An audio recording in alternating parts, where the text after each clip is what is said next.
سبحان فالق الإصباح.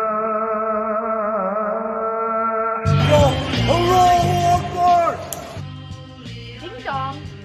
Hello? Yes, that's right, infidels. You found us here, channelattitude.com, Hameen Media Group, where you get the most real talk, the best reviews of all your favorite wrestling shows from AEW and WWE, Impact, and more, because we're going to break it all down with the best staff in professional wrestling at HMG. So you don't need to go anywhere else, because there's no 5 stars here. There's only $5 face slaps, infidel. Allahu Akbar! So sign up today, channelattitude.com, Hameen Media Group, and join the Hameen Army for the most real talk in professional wrestling. YOLO!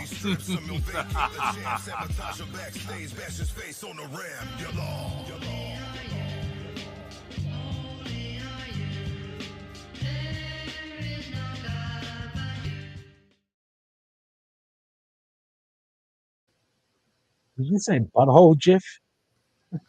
Bungholes are us. Ladies and gentlemen, welcome to the hour where there's nothing left to prove. Experimental lack of concern. Picture a perfect world being burned. This is the maniacal hour. Pure 100% underground. Powered by the emotion of self-passion. This is how we get down. Extra read all about it. Evidence coming to take control. Read all about it. Evidence coming to take control. Lock and load, steal souls and watch it explode. Dispatch the death squad and watch it go. Serial killers, cadavers, murderous psychos. As the hour goes, it takes the time. Expires as we live dead, revitalized. Surprised by the high with red still in our eyes. The pleasure is all ours to give you the power. This is the maniacal hour.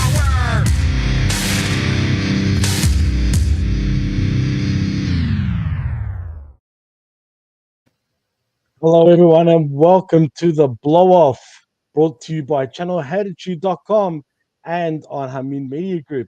I'm your host, Jimmy T, and my co-host is back once again, the Gardener of Doom, Evil Dose. He's a lawyer, he's a doctor, he's Jeff Lippman. Welcome back to the Blow Off. What's cracking? He's a bunghole, too. What's up, people? Yes. Staying evil. That's staying evil, and he's a bunghole. And according the to bunghole of the PWC. the bunghole on the PWC, which you can also find the Blow Off, mind you, just quietly, video and audio version. But anyway, Jeff, yes. Anyway, Jeff, let's get into some late breaking news. And here's the statement by WWE. Well, not that statement, but the statement where apparently Sasha Banks and Naomi have definitely walked out of WWE, it seems. I mean, I don't know what to think, dude, but here's the statement, and I'll read it out.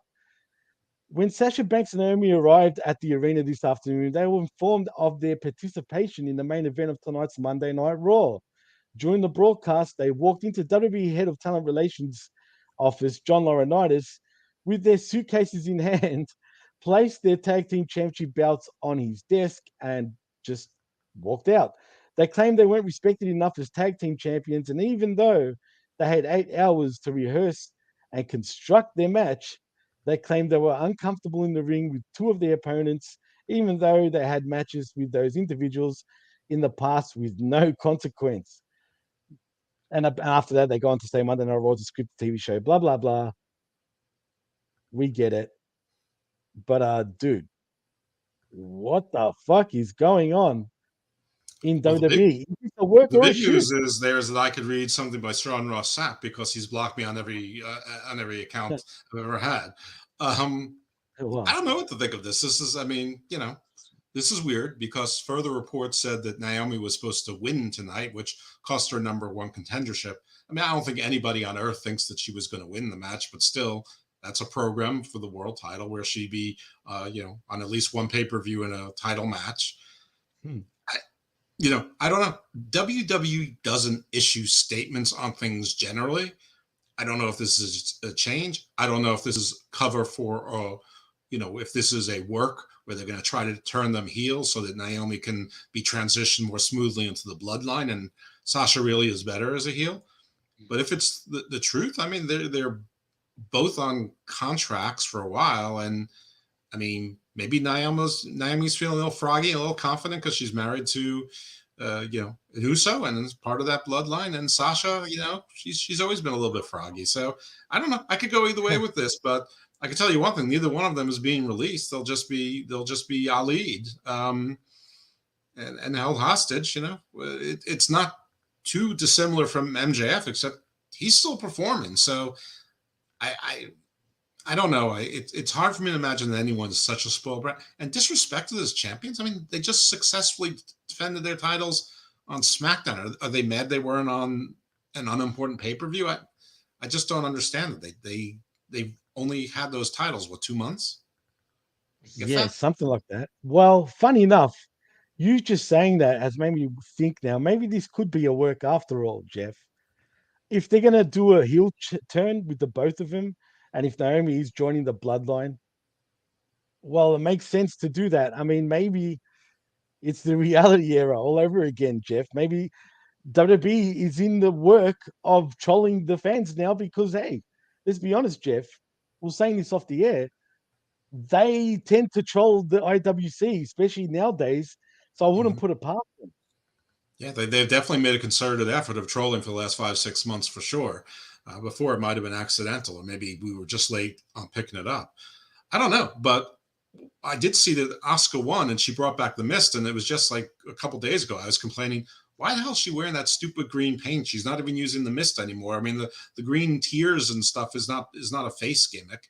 Use Stinger paint if you want to be a face. So I haven't seen Raw yet, but I saw the clip, so it looks like Becky was using a hammer or something first. But if this is going to be everybody as heels, I'm all for that. If this is part of a work, but if it's not, it's been a lot of drama in wrestling. I mean, the week started with Kota Ibushi and where everyone's silent, New Japan, and then you have the MJF going on, and Tony Khan's always saying stupid things, and now right before Raw goes live, we've got this drama with Sasha and Naomi. This is cray-cray.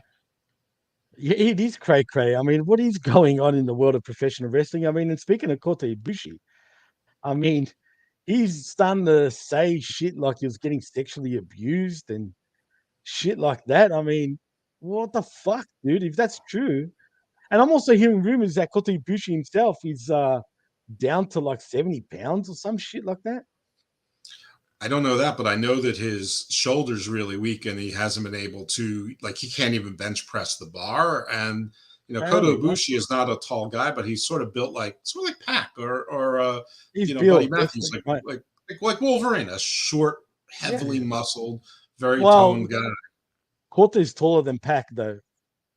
How tall could he possibly be? He's shorter than Kenny Omega. 6'2". He's 6'2". He is not 6'2". Well, you told me that Tanahashi is 6'2", and I saw Tanahashi next to people who are like 5'10", and he's about the same. Yeah. And I've got photos with Tanahashi myself, but let's see his build height. His build height. Oh, okay, 5'11". Okay, well, he's around Kenny Omega's height. I mean, they were a tag team together, so you follow Japanese wrestling. You saw them next to each other. Right. Which one's taller? He just seems more proportioned. Well, Kenny's probably a little taller. He's built as 6'1". Kenny is 5'8". So yeah, so Kota's about 5'7". I'm 5'10". He's a little taller than me. Kenny Omega is not taller than 5'10". Or you're not 5'10". I am 5'10", 100%. Maybe an Australian. maybe in centimeters. No. Maybe in centimeters. We do talk centimeters. I prefer the feet though compared to centimeters. It's funny if I ever meet you in person, you're like 3'11". No. But you think, come on, dude. You could tell I'm not that fucking short. Give me a break. Yes. Back. You're back. You disappeared, dude. Say that again, because we didn't hear a word you said. It'd be funny if I met you in person. You're actually 3'11". You just thought you're 5'10" because you're all little people there. Get fucked, Jeff. First of all, you can tell I'm not that fucking small. All right. So even by How just can I looking tell at me. anything? I've only seen you in a little box. Right, but if I stood up, come on, give me a break. I can tell you're not fucking. Tom Cruise looks tall on the movies as well. Whoa, he looks short though, man. To me, he looks short and small. Sly Stallone. If you told me in 1983 that Sylvester Sly Stallone is wasn't short. 6'2", I would have called you a liar. Sly is definitely short, dude. You know who else is short? Fucking Jean-Claude Van Damme. All of them, all those guys, except for Stevie Seagal. Well, I've never seen Steven Seagal or Steven Seagal, Like like you Dustin said. Hoffman's like 5'1". Yeah, but he looks small though when you think about it. Maybe he looks 5'5", small, like a short guy, not like a short guy. Not like Oh, Jonathan Gresham short. or Joe Pesci short. Yeah. Or But Black Jesus anyway, short. oh, that's a good one. I like that. But anyway, but yeah, like we were saying about Kota Ibushi, that was the whole point of the story. I don't know what's going on there, but it seems like he's released too. So He got maybe fired. more will come out of. He got fired, right? I mean, do you blame And them if for firing AEW him? wants to take my advice, New Japan is more important than Kota Ibushi is too. Does this mean we're going to get him in AEW and have a reformation of the fucking golden showering lovers? Not if they're smart. I mean, the partnership with New Japan, which also sort of ties into Impact, is far more important than Kota Ibushi, especially with one shoulder, could ever be. And in the strange world that is professional wrestling, the most likely landing spot for Kota Ibushi at this point would be a WWE. Well, they did try to sign him. If you remember the Cruiserweight Classic a few years back, Triple H did offer him a contract, but he declined it. Well, he just burned one bridge solidly, and he, if it's a rope bridge, he cut one of the ropes, the left side of the ropes off on the other two bridges that pay even close. So unless he wants to do like MLW and NWA and indie circuits or Noah or DDT or Dragon Gate or nonsense like that, if he wants to keep making money, because I think he was one of the people making money in New Japan, his only choice is WWE. Well, to be fair, like they say in Japan, he's always been the type of guy that wants to be a freelancer, be free to do whatever the fuck he wants without being tied down to one certain company. He So signed a maybe lifetime contract, which turned out right, to be a right. 3-year contract. So Yeah. I don't know. Is he like a half a cat? I don't know. Wow.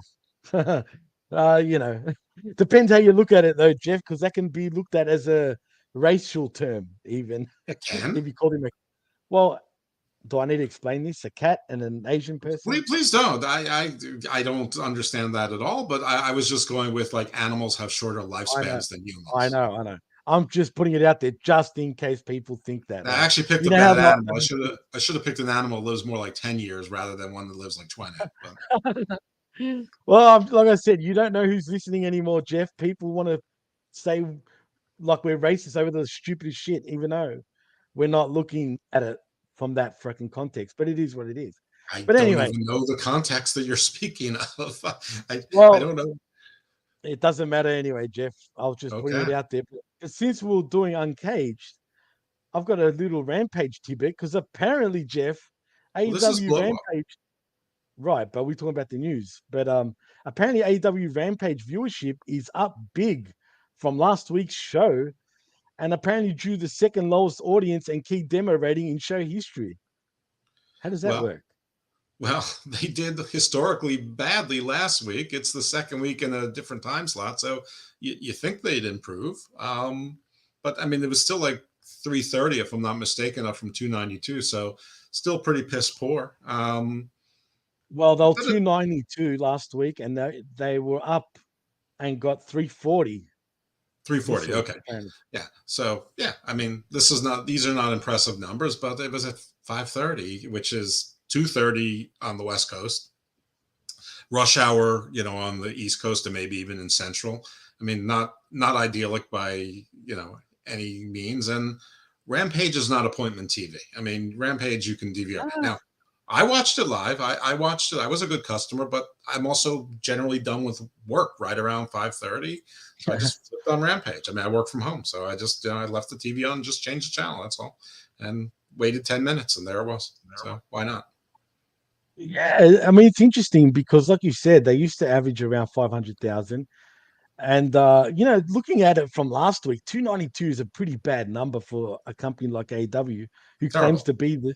It's terrible, especially claiming to be the second biggest pro wrestling promotion in the world, which it is. Don't get me wrong, in terms of numbers, I mean they are, but that's shocking. It is just deplorable. Yeah, I think you said it all. But I mean, we can't pretend that the time slot thing isn't real, and that Right.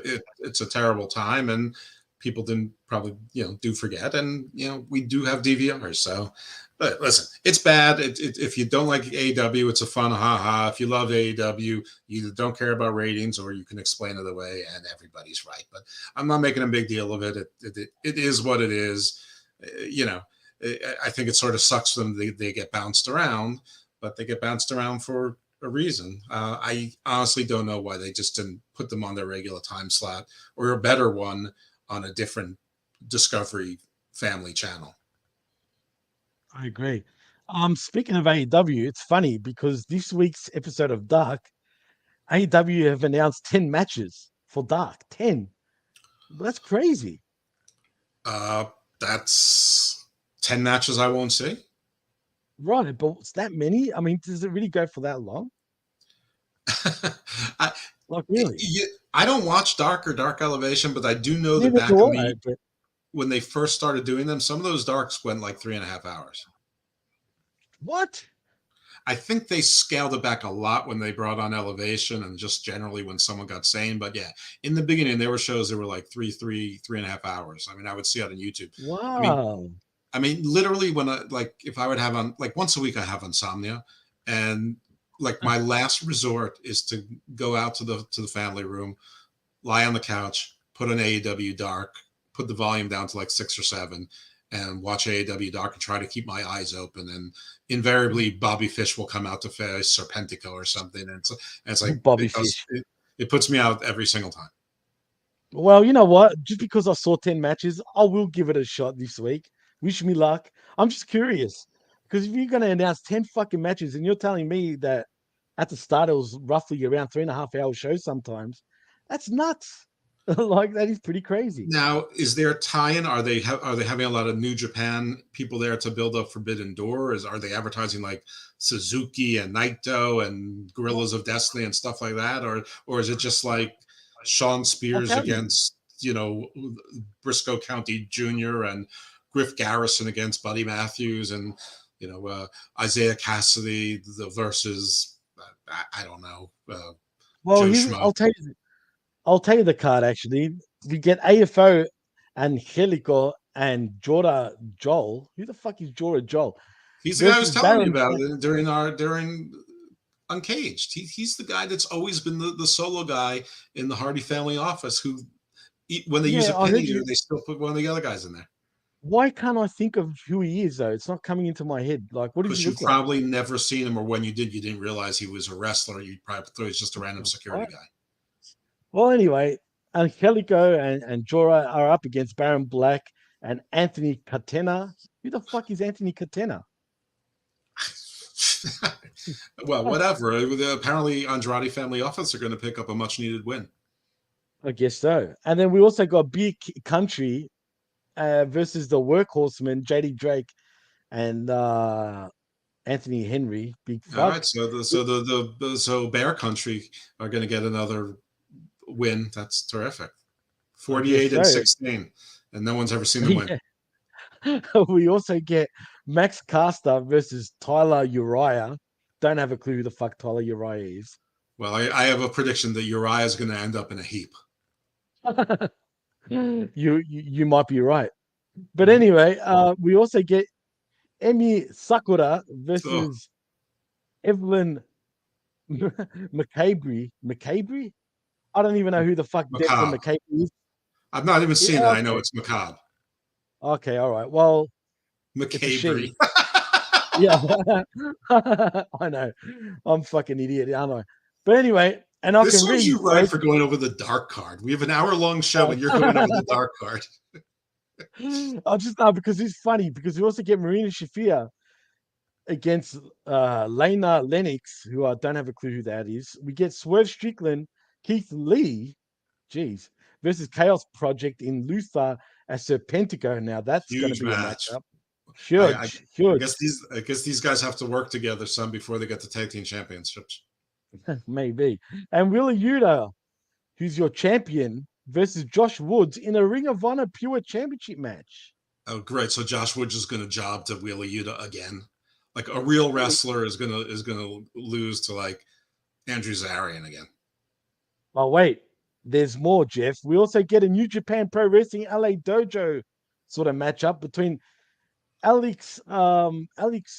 Coughlin, Alex Coughlin, Clark Connors, Carl Fredericks, Yura Yumura, and Kevin Knight versus Factory's QT Marcial, Aaron Solo, Nick Comorado, Rick Aldridge, and Blake Lee, and that's Lee with the LI.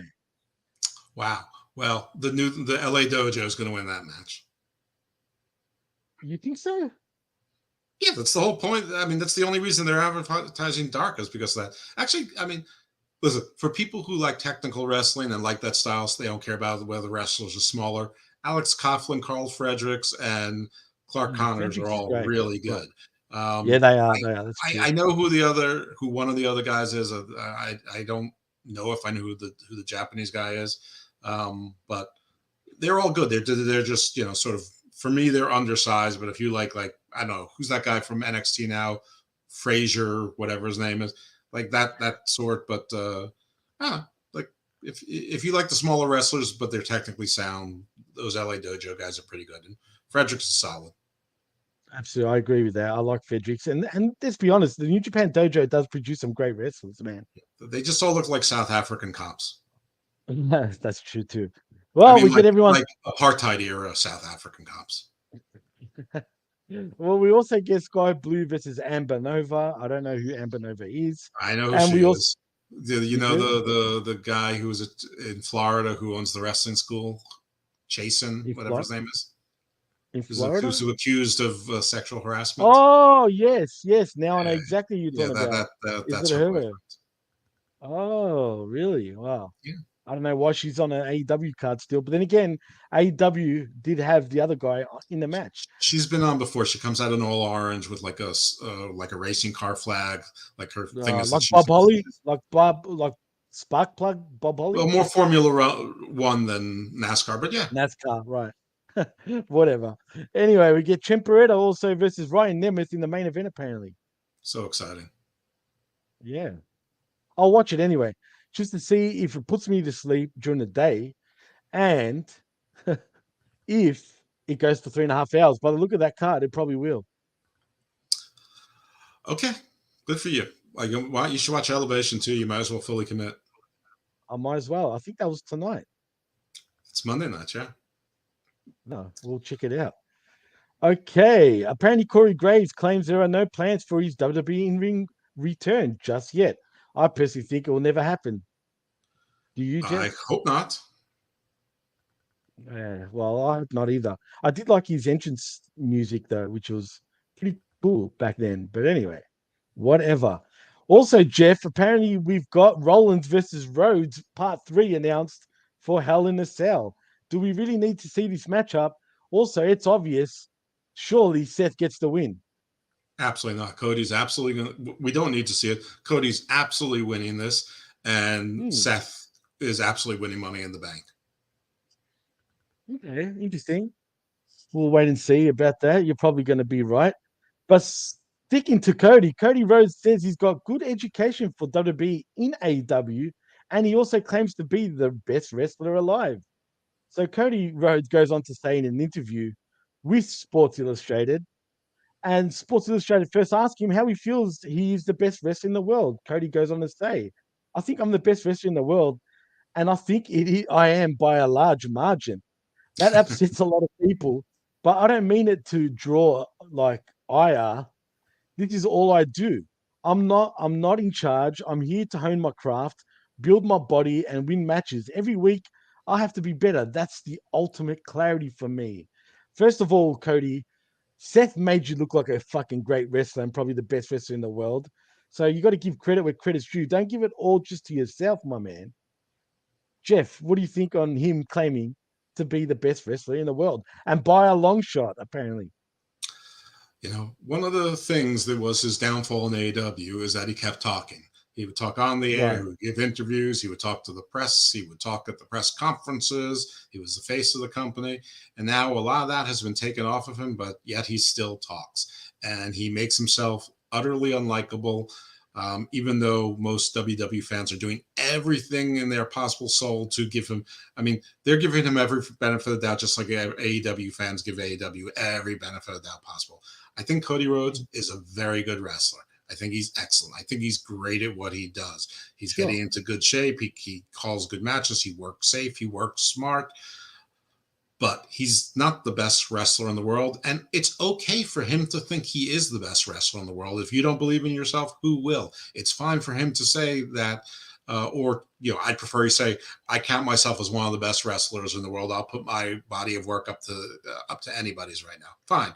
But to say it and say by a large margin, nah, that ain't it for me, dog. Nice. But anyway, he continues on after Sports Illustrated said on how he's part of WWE's flagship program. He goes on to say, and does he think that? I think SmackDown's a flagship right now. But anyway, he goes, I'm on the flagship show. Look at the pyro and the grandeur. Hats off to Kevin Dunn and his team for taking the American Nightmare and expanding upon it. I know it must be better every week. That's the only way I can stay the best in the world week to week. I'm putting myself under a microscope. Go ahead and put all the microscopes in the world on me. I want Fox to come calling. I did it for Turner Media. I got a great education at my last spot. Bring it on. I want it all. Contradiction once again, Cody. He goes on to say how he's on the flagship show, Jeff, but then goes on to say, I want Fox to come calling. I just figured, well, he wants to be wanted, which is basically him in a nutshell. He wants to be wanted. He wants to be loved. Right. I just figured out that when you said best in the world again, it hit me. He's talking to CM Punk. Right, he must be. This is about CM Punk and how much money CM Punk was getting. So he's talking to CM Punk. That's the only person in the world he's talking to right there. Interesting. Well, maybe he was. He did choose funny words. But you know what's funny? I feel like that was such a heel promo he cut, man, on Sports Illustrated. Is it just me? Does it not come across that way? He's a heel. Unfortunately, WWE needs faces. But right now, he can do whatever he wants in WWE because the fans are so happy to have him and have anyone who seems like they actually voluntarily want to be there and are happy to be there. Well, speaking of AEW and WWE, and in particular Tony Khan right now, Tony Khan apparently speaks of AEW's creative process, names wrestlers who help him with ideas. Apparently used to be Cody, maybe not so anymore. He goes on to say, when we started AEW Dynamite in October 2019, I had never officially written a wrestling TV show, clearly.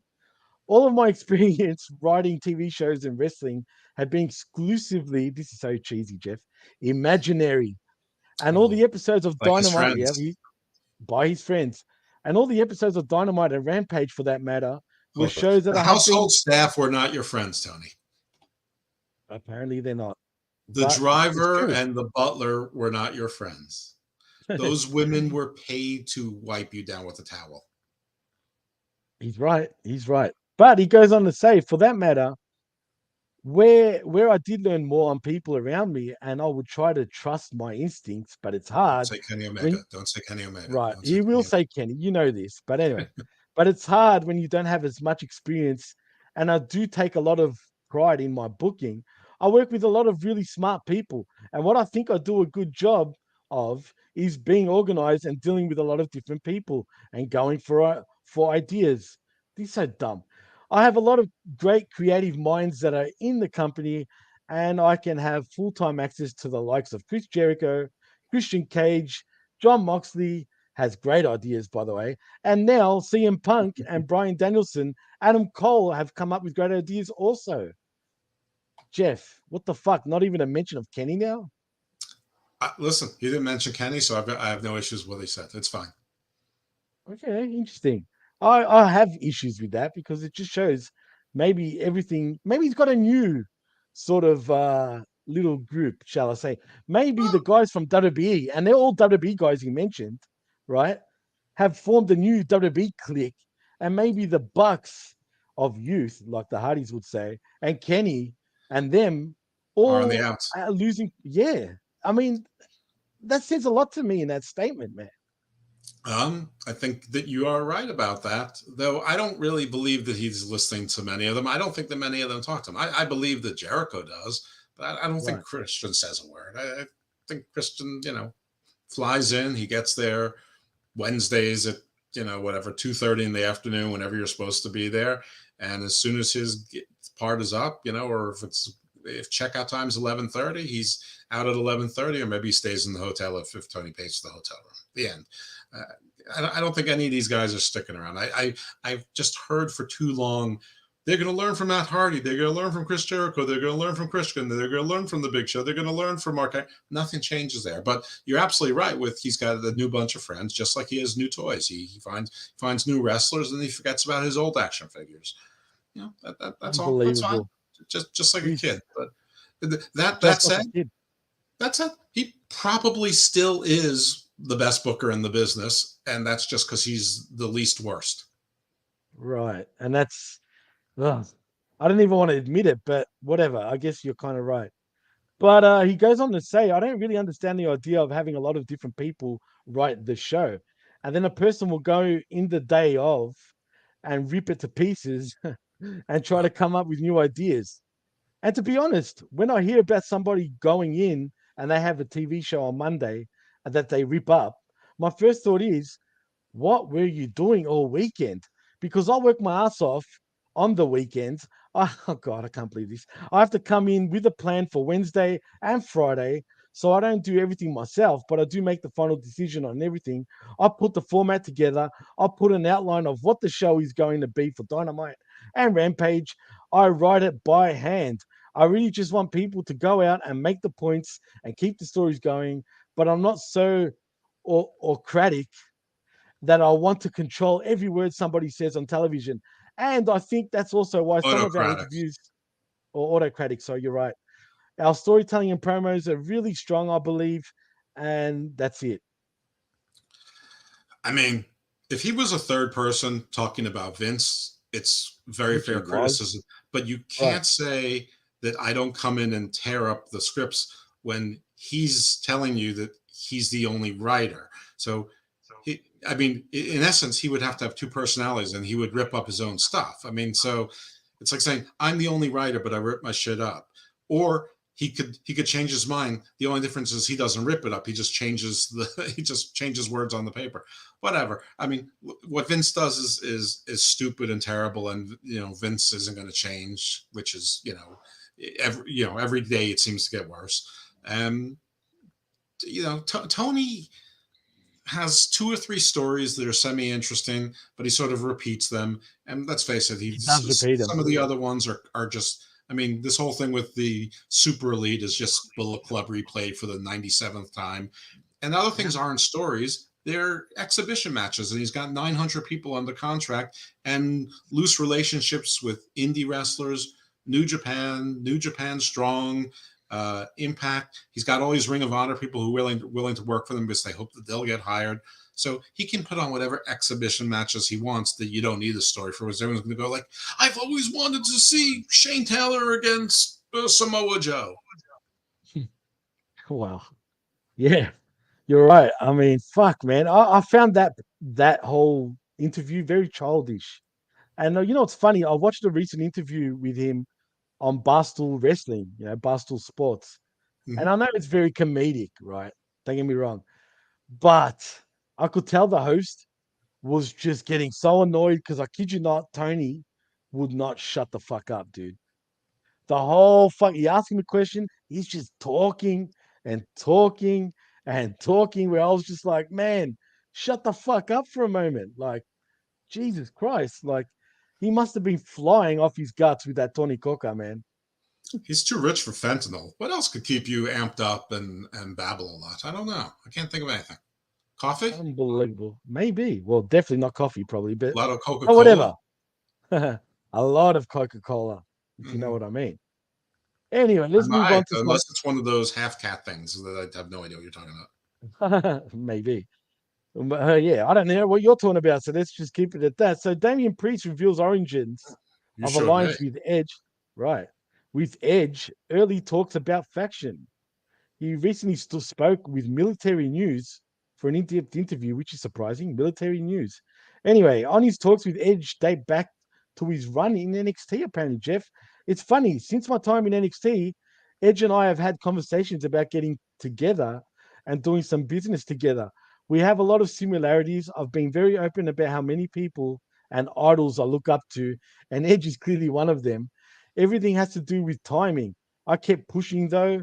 I kept pushing through. Every time we speak, I would say, hey, by the way, if you ever want to do stuff, I'm right here. Then I would text him all the time for advice or call him. And he is very cool for me to throw ideas at him and give me his opinion. I just want to say, Jeff, before you get your thing about it, isn't this exactly what got Killer Cross fired by asking way too many questions and bothering people? I don't know what got Cross released. I think that what got Cross released is that he refused to get vaccinated. I mean, Oh, really?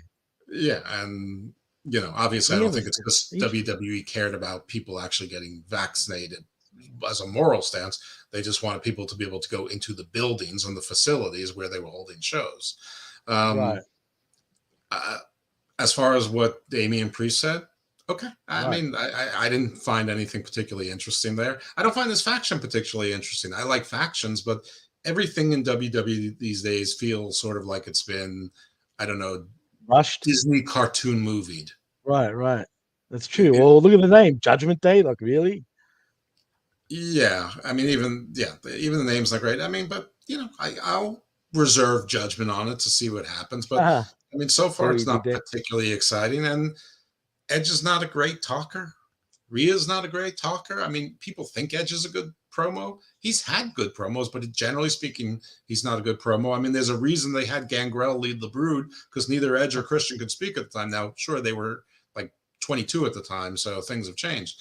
But Damian Priest is actually a pretty good talker. I mean, he's got that big voice. He actually if you close your eyes, he sounds like Roman Reigns.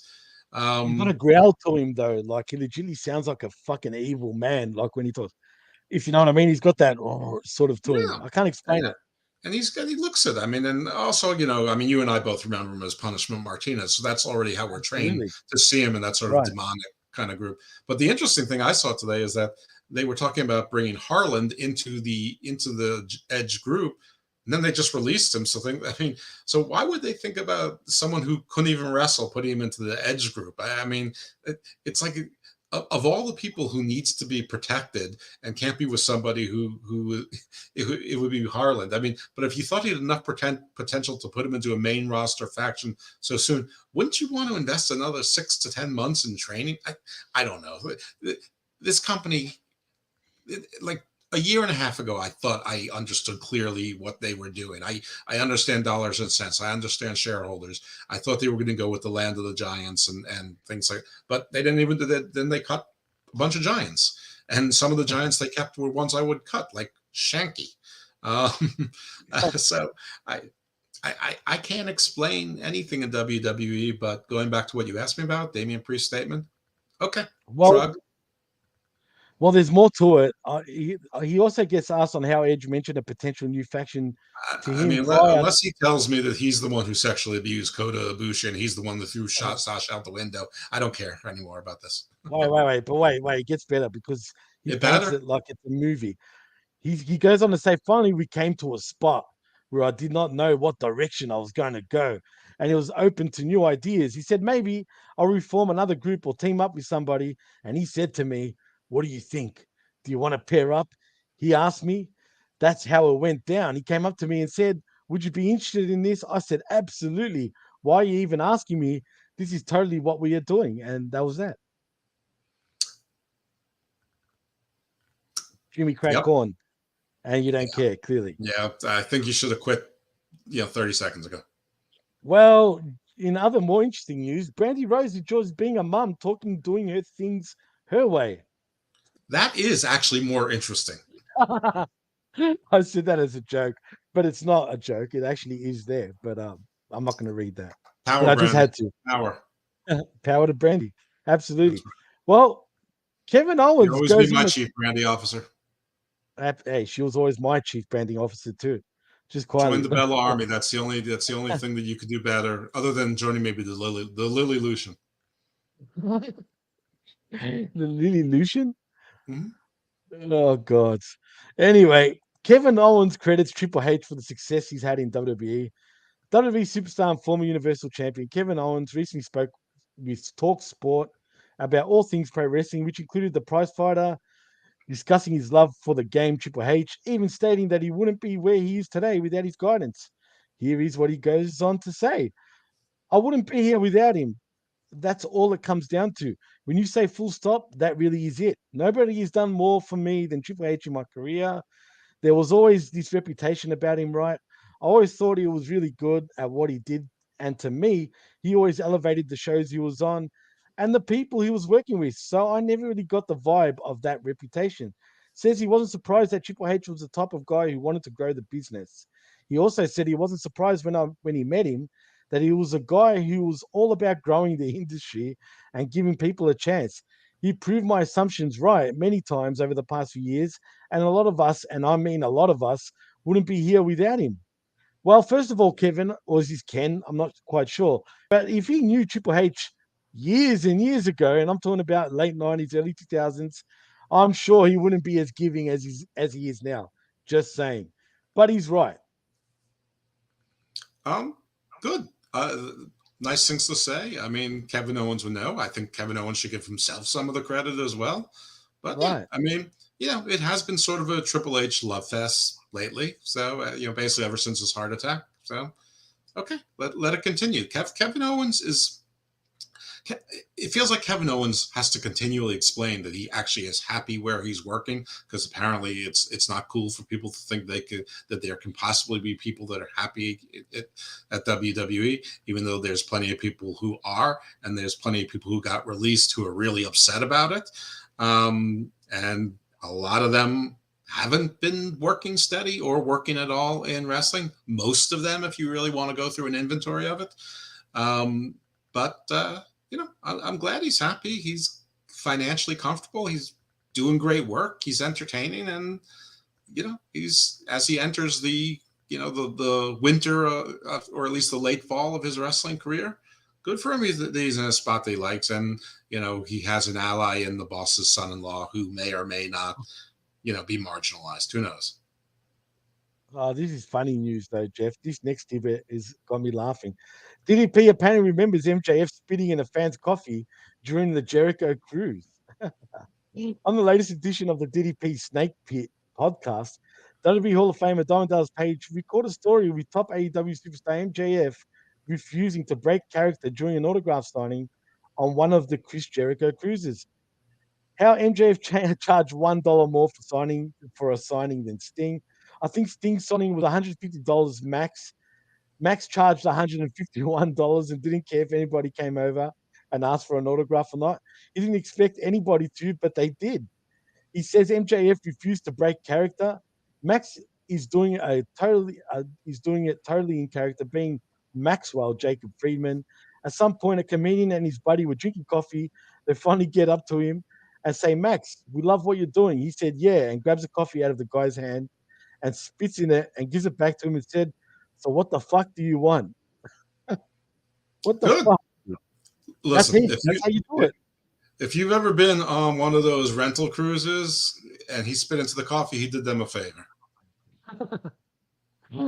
I do find it funny that he charged $1 more than Sting for an autograph, though. True face move. Here's a true story about Sting and sort of AEW adjacent. Starcast, the second one, the one in Baltimore for Full Gear 19. Sting charged $60,000 to be there. They sold 110 tickets in advance at $100. So that's $10,100 or $11,000, something like that, whatever the math is. But believe me, they did not sell. They did not. There might have been 400 or 500 people there day one. There were less day two, and ain't nobody was laying down $100 for tickets because Sting got paid. The money goes to the promoter. Conrad lost 6 figures on Sting and Muta combined. Do you see this? Is that a Sting autograph? That's a Sting, 2 autographs. And do you know how much I paid for it? Nothing. Nothing. Just saying. And that was back in the year 2000, not fucking today's Sting. I'm just saying. 60 grand he charged Well, at 150 bucks a pop. Well, he charged Conrad 60,000, so he got paid Right. to that. That was his price to go there. It was $100 a ticket to get his autograph. Might have been like 140 if there was a photo, also something like that. But whatever it was, the point is they lost around $40,000 on him alone. Oh God! Well, this gets even better, Jeff. Get this: Ric Flair officially returning for one more match, and it will be a special to air on Fight TV. The big story that's been circulating for the last week is a potential in-ring return of the legendary Ric Flair, who has been recently releasing a number of videos on his social media accounts showing his training sessions alongside current AEW star Jay Lethal. You heard that right, Jay Lethal. There's that word again. Superstar, Jeff. Come on. Today, the Nature Boy confirmed the news with ESPN and plans on wrestling one final matchup on July 31st in Nashville, Tennessee, as part of Jim Crockett Promotions. The special entitled Ric Flair's Last Match will be available for fans to purchase on Fight TV. The former 16-time world champ promises to prove once again that to be the man, you've got to beat the man. And he goes on to say the rumors are true. I'm going to walk that aisle, style, and profile one last time, July 31st, Nashville, Tennessee. Jim Crockett Promotions. I will prove once again that to be the man, you've got to beat the man. And now we go to school. Woo! People need to stop telling me professional wrestling is a sport. And what's up with Jim Crockett Promotions? I didn't know there was a Jim Crockett Promotions any longer, so I can't answer that question. I imagine that they created one quickly to have a liability vehicle for this to protect them for this damn show alone. I heard that it's going to be Ric Flair with FTR against the Rock and Roll Express and Nick Aldis. That's yeah. I'm not fucking. I would never pay to watch that shit. But nobody whatever. should pay to watch this. I mean, and this is why Fight TV is losing money. Why would they do that? What makes them think that? I don't know. I just don't understand. People like to see death aired. I mean, didn't this man just get out of the hospital like a few months ago? Yeah, didn't he have a heart attack? Yeah, he is a pacemaker, but I'm pretty sure a few years ago he also had a colostomy bag. Now I think he got that taken care of, but I mean, just because you don't wear a colostomy bag anymore doesn't mean that your piping's working well. I mean, your pipe isn't working well, your ticker isn't working well, you're 73, you're drinking again, which you're not supposed to be doing. What could go wrong? I mean, what could go right? The only thing that could go right is this is not terrible. Well, there's more to this story because Chris Cruz, who emailed the Maryland, which is your neck of the woods, Athletic Commission in effort to prevent the Nature Boy from wrestling again, he goes on to say, "Hey, you rubes, I screw around here a lot, but this is serious. Ric Flair should not be allowed to wrestle. Some reports indicate he has been working out with Jay Lethal in preparation for returning to the ring. He can't be stopped from doing so." What does Maryland have to do with the Tennessee? I don't know. That's a good question. I don't know. That's what it says here. Look, to the commissioners of the Maryland State Athletic Commission, this is what he says to them. Recently published reports indicate there's one, and I know him. Well, he's saying, I am writing as a citizen of Maryland to express my concern about the prospect of Mr. Fleur, and he uses his real last name spelling, which is F-L-E-I-H-R, being granted a license to wrestle in this state. I didn't know there was going to be a match in that state. I'm sure you understand how disastrous it would be for the commission if he died in the ring during a performance for which you granted him a license. I'd like to know what standards the commission has for granting a license to a professional wrestler in a physical examination required, athletics over 70 and who have a pacemaker, like you said, installed, allowed to wrestle professionally in Maryland. I'll look forward to your reply. I don't know why Maryland, but I don't either. I mean, Ric Flair said it's a retirement match. Now I know it's wrestling and there's no retirement, but this is in Tennessee, which has nothing to do with Maryland. And I mean, I will tell you that the commissioner told me that they do a medical examination, that they do have to be medically cleared to compete. And every wrestler that wrestles in Maryland has a Maryland license. He said nothing about reciprocation. I There's plenty of states that don't require licensing, so I don't think it would be like you apply to get a Maryland license to wrestle just so you can wrestle in Tennessee. I suspect that in Tennessee and many other states, you don't need a wrestling license, period. Anyway, I have this guy, Chris Cruz, I think is just trying to make news for himself to keep himself semi-relevant. He seems like he's a bit of a bitter bitch. I mean, his concern isn't ill-conceived, but most people don't know that there is a Maryland Athletic Commission, period. Most people don't consider wrestling to be something that should be subject to an athletic commission or a sport. If Ric Flair died during the match, the only reason anybody would know it has anything to do with the athletic commission would be if there was any news coverage about it. And I don't think anybody would care. And when a 73-year-old goes into a ring and if something bad happens to them, I think everyone knows it's on the 73-year-old. Well, funny about that said, Tennessee is a different state with its own governor and own governance. I don't have a clue why that was even mentioned, but it's funny. Did you hear about an Australian indie promotion, which was supposed to be family friendly, turning into a backyard chaos of a match, blood everywhere? I did. Aren't the police investigating that? And that's what I was just going to say, and that's why I brought that up, because the cops are investigating it.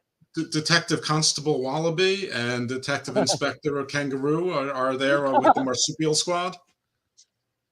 The marsupial Unleash the dingoes. Oh, that's funny. I'll give you that. But yeah, probably. I'm surprised. I mean, look. How are you? I'm fine. Emu? They work. I see what you did Blarney. But look, they work the cops clearly, but apparently a lot of fans in the crowd were absolutely appalled by it. I mean, and what's your stance on shit like that? Do you think if it was billed as a family-friendly show and there was a lot of kids at the show, would you dare to do a backyard style match? Yeah, I mean, I would put this akin to if you were having a rated G movie and you went inside and it was like the Texas Chainsaw Massacre. Yeah, I think people have a right to be upset. Whether that's a criminal offense or not, I mean, I have no idea. I guess it depends on, what they consider fraud or what if they consider child endangerment or whatever it is. But whatever it is, most indies, at least in this country, can't take that kind of scrutiny. I imagine in Australia it's even smaller. So, yeah, these promoters are clearly idiots. And yeah. I mean, but indie wrestling's always been carny and crappy, and it's never been, the best and the brightest running this shit. And deathmatch, I'm sorry, no offense to Nick Gage that ilk, and I know John Moxley loves it, but it's not a beautiful art. It's like throwing Christians to lions. It's You and I can become big stars in backyard wrestling, Jeff. Legit. Murder Kill Squad, bro. Murder Kill Squad. Let's do it. MKS, whatever the fuck that group is called. Let's do it. Our gimmick can be that we're fake cops and we steal and people file complaints against the police department that there's no record of us. Absolutely. And we go all in. I mean, full blown all in. I mean, we don't discriminate either. It doesn't matter. That's right. Anyone gets too close, we unleash our Tasmanian devils. We could be called the Big Boss Men. That's new. That is completely new. I mean, come on. There's been a Big Boss Man, but never a Big Boss Men. No, there never has. Absolutely. And our theme can be Bad Boys, what you going to do? I mean, come on. Yeah. That was great. I love the no selling. But I'm being dead serious, Jeff. Maybe. But anyway, dead serious. But I think that covers it, dude. Unless we read out the Raw report. I mean, do we really want to spoil it for the both of us? Oh, you mean like the Raw that aired tonight? Right. I mean, I don't think you'd be spoiling anything for anyone. But sure, by all means. I mean, we have what, Double or Nothing in 2 weeks, but there's, I know that there was Capital Collision and sort of the second show in Philly last night, but nobody cared. I know Juice Robinson won the IWGP. Actually, let's go there. Let's just go to it. Capital Punish. What was it? Capital Carnage, right? Capital Collision. Oh, And Collision. I know that Filthy Tom Lawler lost finally to Fred Rosser for the strong open weight championship that he's held for about a year. Fred Rosser won with the chicken wing. You might remember he was Darren Young and was with Bob Backlund, who taught him the chicken wing. Can't stand him, dude. Cannot stand him at all. Like, I'm talking about what's his name? Which one? Who? The- Fred Rosser or Filthy Tom Lawler? Yeah, Fred, that one. Rosa. Yeah, nothing's interesting about him. Well, give me one moment while I get the results up. Well, I know that Juice Robinson is the new IWPG US title. That I think Sonata gave it up because of an injury. Yes, you're right. But let's just get into the results quickly. Now, here we go. So I don't even call it Japanese wrestling. Pretty good, huh? Yeah, well, technically, yeah, it's even though it is, but yeah. Anyway, look, Carl Fredericks defeats Ren Narita after the match. Judy Martial and the Factory ends up attacking Fredericks. Wow, so exciting! We've got AEW invasion right there. AEW giving giving the least they could. I mean, just give the librarian and his crew. What do they call the wingmen? Yeah, something like that.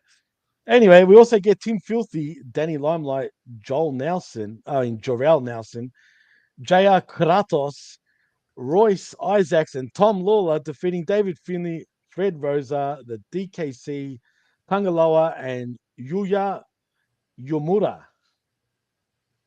Okay. It's awesome. Also, speaking of awesome, we get Chase Owens defeating the Greater Khan. Is that Grado from Impact? TNA Grado? No. Oh. It actually isn't. But anyway, we get my peoples from my neck of the woods, TMDK, the Mighty Don't Kneel from Australia, with Jonah, Mikey Nichols, and Shane Haste, and the bad dude Tito defeating the United Empire, Aaron Hanare, Jeff Cobb, Cole Fletcher, and Mark Davis. I mean, I feel bad for anybody whose name I recognize in that. I knew you were going to say that. I was waiting for that. I mean, Jeff Cobb, just like one bad decision after another. Yeah, I know. And for a point, they were making him look like a monster, but I don't know what's gone wrong so suddenly. Anyway, Brody King defeats Minoru Suzuki, Tomohiro Ishii. I know, another AEW loanee. Because the Forbidden Door is getting the door absolutely not busted. But anyway, Brody King defeats Suzuki. Tomohiro Ishii defeats Eddie Kingston. Jesus Christ. That's a bad one, dude. Come on, man. You do that to Kingston? Wow. That's a bad one, dude. That's lame AF. Wow. So far, so good with the Forbidden Door. And then we get the Bullet Club in Hikuleo and Jay White defeating Chaos, Kazuchika Okada, and guess who? Ciampa. Oh, well, sure, the pin eater. I told you, jobber forever. Well, anyway. Speaking He'll win that match on Dark, though, that you're going to be watching. Spoiler. I forgot who was already facing each other. But anyway. Nobody cares. Juice, I think it was Suzuki, wasn't it? I can't remember. Doesn't matter. Anyway, Juice Robinson also defeats Hiroshi Tanahashi, who was your United States champion, to become your new United States heavyweight champion. Also, John Moxley and he also pinned John Moxley and Will Ospreay for the IWGP United States Heavyweight Championship. Well, he only Great pinned main one event on them. paper. Well, he pinned, I think, Hiroshi Tanahashi. Okay. Going by that, I think all it says is Juice Robinson defeats Hiroshi Tanahashi, champion John Moxley. I'm assuming it would have been Tanahashi. Yeah, that makes more sense. So that was a fatal four-way, is what you're trying to tell me? Yes. And Juice Robinson came out on top of that fatal four-way. Garbage. Apparently. This is absolute garbage. I mean, this is like WWE having a battle royal and Drew Gulak wins. Oh, that would be funny. I'll admit that. That This would is be like putting a hilarious. boob like Wheeler Yuta into the Blackpool Combat Club. Oops. Oops, oops, oops, oops. Speaking of boobs, wasn't didn't was it Gorilla Monsoon used to call fucking no, it was Roddy Piper calling Vince McMahon boobs. I don't know, man. Do you remember that? That's I don't remember that. So what happened the next night? We had more New Japan Strong in Philadelphia last night. Do we really give a shit about that? I don't know. You've opened the door. You've opened the forbidden door. You have to. Did I yeah. Did I open the forbidden door I though, mean, Jeff? we have to There's see no if they question. just reverse the victories and losses from the night before to see what we're getting for Forbidden Door. Because if they're going to give us Ishii and Kingston at Forbidden Door, there's and what was the other thing? Brody King and Minoru Suzuki on that At for least rubber King matches. won that match. I know, but well, if he lost the next day in Philly, and so that's what they're going to do in Chicago as the bumper match. I mean, I'm this is a pay per view I'm considering buying, but it's going to I want be to watch it too. yeah, but I want matchups I want to see. I accept the fact that boobs like Suzuki and Ishii are going to be on the card, but put them in like 10-man matches that are junkers in the Oh, beginning. come on. Really? 10-man matches? I don't even want to see a 10-man match on any card for that matter. Well, you never saw Lij against the Bullet Club? It was fun.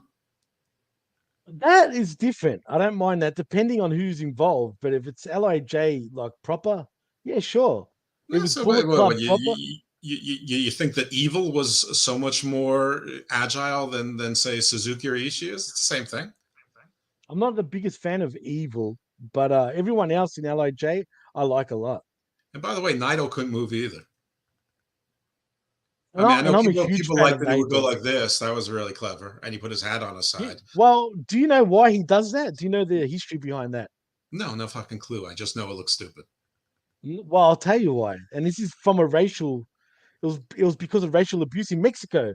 When he first appeared in Mexico, and Lij was, you know, De Japón was formed. Right? They were just Li. Right. Well, yeah, Los Ingobernables. That's it. Well, all the Mexican fans, and you know how Mexican fans can be in Mexico, they're pretty bad. They used to be pretty racist towards him because of his Asian ancestry, and They they would call him all a half be doing cat. this. No, no. Well, they were doing this. Open your eyes to him all the time. Okay. All right. Hence why he does that, which is an interesting take. I kind of like that he ran with it and actually got it over. It is. But it's weird to carry it through other places where they don't do the same things. Thankfully, but okay. I guess it became his thing. Whatever. Everyone needs a thing. Listen, I still remembered all these years later, so I guess it was the thing that worked. Absolutely. Well, I can't find the New Japan Strong Style results. I mean, at this point, I don't think it really fucking matters. But to end Nobody. the show, Sorry, Jargo. Nobody cares.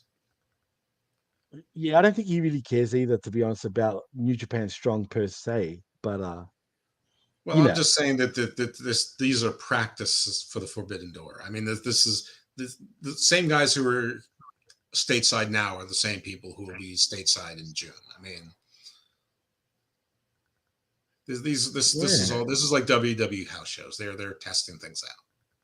then there was a cage match on Raw. Maybe I don't want to read out the results just yet, Jeff. Maybe I want to watch that and be surprised.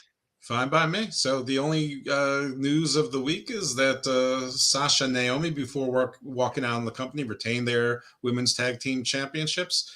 Scorpio Sky retained his TNT title through cheating that apparently he didn't want, but then he did want it, and then he was chased out by great faces, Sammy and Ty Conti. Are they faces? Are they not? Nobody has any idea. Everybody's scratching their head over this, but not in a good way, like what's happening next. I mean, is there NXT really? had It's their been a worst. short week.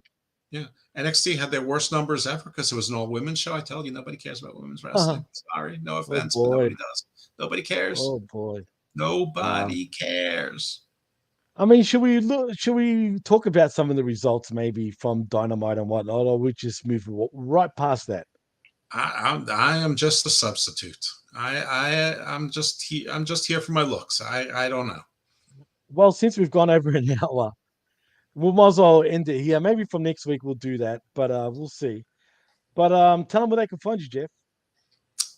aside from all of the magnificent products between the PWC, Hameen Media Group, with Atmark Media, and Channel Attitude, where I occasionally guest in various forums in the cross pollination between those groups, you can also find me, the Gardener of Doom, on my non-wrestling podcast, Garden of Doom, which is esoteric mythology, theology, theosophy, anthropology, every now and then pop culture. So check that out. Lots of fun. If you subscribe to Garden of Doom, you also get Garden Views, which is more of a magazine show where we do a deep dive into a particular issue, ranging from cryptocurrency to the law of the sea, student loans, mental health, law of armed conflicts. A lot of it is from the United States, but I also have a continuing series where I take U.S. or international based law and try to extrapolate it into what will become the body of space law. So that's fun. Hopefully you'll take that journey with me. Wrestling podcast is Hammerlock Hangover with Big Daddy Cool, and you can find all of my shows on the PWC, and I have to also say on the Wrestling Soup Network as well. So thankful to everyone who will have our shows. So Hammerlock Hangover is also on Wrestling Soup? Sure. I like it. Sure. All right. Sure. Well, anyway, I don't know if that was a Boston accent or a New York accent, but it was maybe a bit of both. It was New York. That was Linda Cipher, who I'm sure has a new last name now, since I haven't seen her in 30 something years. But she would go, sure. Sure. Like chow there. Hey, you want to go to the diner? Sure. Well, anyway, Jeff. Also, if you want to follow me, you can at the PWC Network and at DJ Mass Effects. Please like and subscribe at theblowofpod.com. Also, like and subscribe at Hameen Media Group and at channelattitude.com. Also, the PWC Network.podbean.com, where you can also find the show. And I think that's about it, Jeff. So, in saying that, I'm Jimmy T. He's the Gunner of Doom, Dr. Jeff Lippman, and you've been listening to The Blow Off and watching Stable bungholes. Yeah. Peace.